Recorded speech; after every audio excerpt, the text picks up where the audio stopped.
পাপীকে তুমি উদ্ধার করো, চোরকে করো মা সাধু।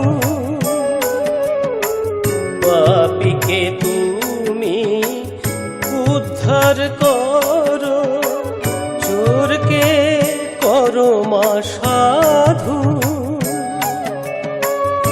অজ্ঞানীকে জ্ঞানে দাও মা, শিশুর মুখেতে মধু। স্নেহময়ী মা গো তোমার আছে স্নেহ